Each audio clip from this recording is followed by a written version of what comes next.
All right, what's up, everybody? How's it going? Welcome back to Daily Action Figure Reviews. Welcome back to Economist Prime. Today, we are going to take a look at the Walmart exclusive BAYLAN SKOLL. This is kind of the redo that Hasbro did because they screwed this figure up mightily when they first released it.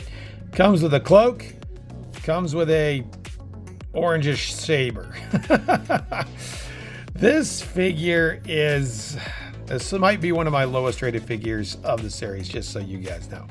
But let's take a look at this figure. This is an interesting figure. I think it's okay, but it's not great. I actually got this guy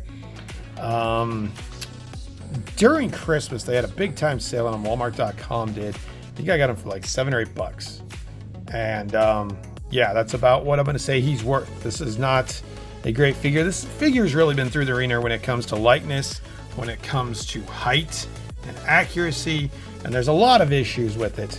Does the included cloak help? Yeah, I mean, it would be better if it was actually wired to you so you could get it like that, so it looks like it does in the movie, but alas, Hasbro's given us a cheap cloak, and it shows.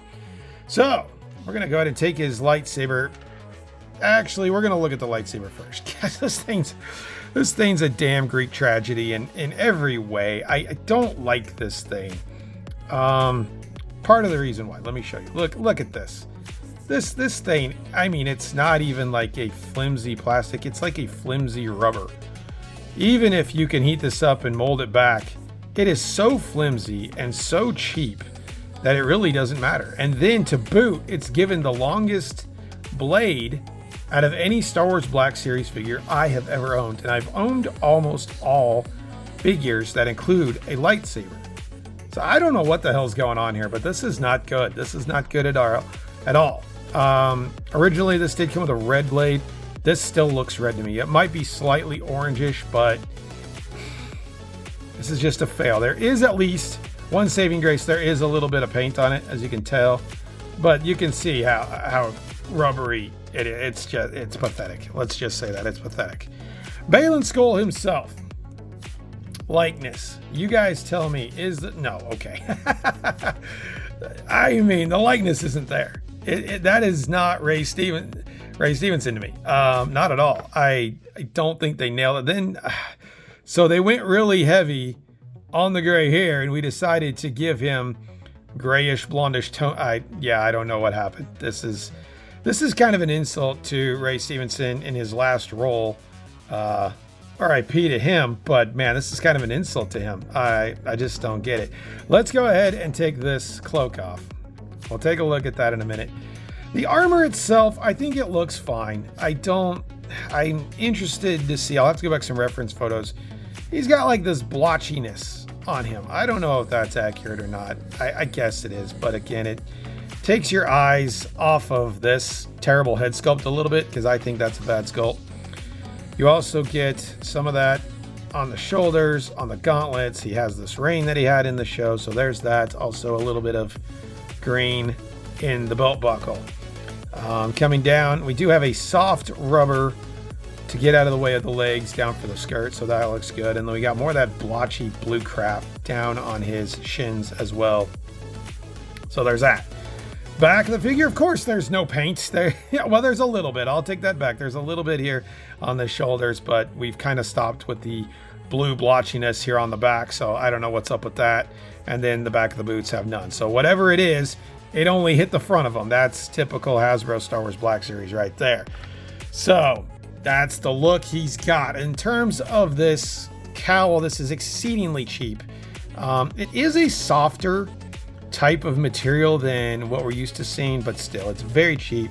I'm not expecting a wire out of a $20, $25 Hasbro Black Series figure, but a wire in this hood would have done a world of difference. It would have helped get that look, but I mean, it's fine. This should have been included in the first release, but alas, Hasbro did not do that. Let's go ahead and pause. We'll come back, take a look at articulation. Okay, we have pretty much standard Black Series articulation here, nothing crazy. He does have multiple points in the head, one in the neck, one in the head, so he can look down pretty good. He looks up just fine, there's no big there. We'll go side to side quite well. The articulation in the head is pretty good. I'm not going to complain about that. As far as the arms do have this piece that's wrapped around the arm itself, the armor, much like the stormtroopers, much like most of the armored characters. So that will get out of the way, but be kind of careful as you're bringing it down. It does like to catch. He will go around, and the armor moves with it too. So that is a plus. As far as the elbows go, a little bit above 90, not bad. I'm not going to complain about that. I think that's a fair range. We also have a little bit of swivel, hands swivel, and this one goes up and down. Let's check this one. Could it be? Yes, goes up and down. Hey, way to go, Hasbro. We have a figure whose main weapon is a lightsaber with up and down wrists on both arms. Very nice. In terms of ab crunch, he gets a lot of that. Goes back almost none. Too much sculpt back here is blocking that. We'll go side to side a bit. He does not have a waist. This is pretty much acting as the waist joint as well. In terms of the legs, as I mentioned before, that is a very soft rubber, so you can do the splits with no problem. That's not an issue at all.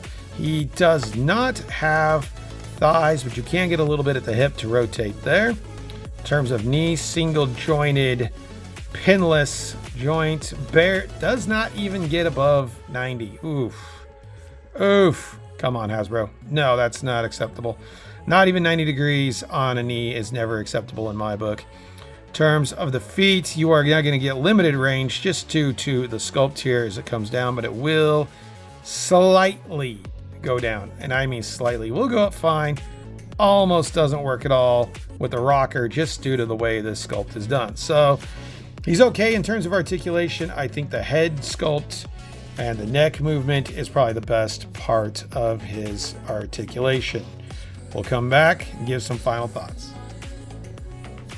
All right, I mean, it's kind of sad that it took Hasbro 2 tries and we still didn't get this figure right. This is an L for me. I was disappointed with the first version. Sold that off. I figured it'd be better the second time around. I figured Hasbro would actually address him being too short, add some extensions on his thighs. They did not do that. That's disappointing. They did not fix the rubbery lightsaber, and they gave us a cheap shit cowl. So I'm glad I only paid $8 for this guy. He's gonna stay in my collection, but for me, he's a huge L. I give him a 4 out of 10. I hate the rubber saber. I hate the cowl, and the likeness is an absolute travesty to me. So this so far is our worst rated figure in nearly 2 months on this series. I do not recommend getting him unless you can get him below $10. Huge L. I hate this figure. So there you go. Can't say I recommend it. If you guys like this video, this very negative video, please comment, like, and subscribe. And hopefully tomorrow we will review a better figure.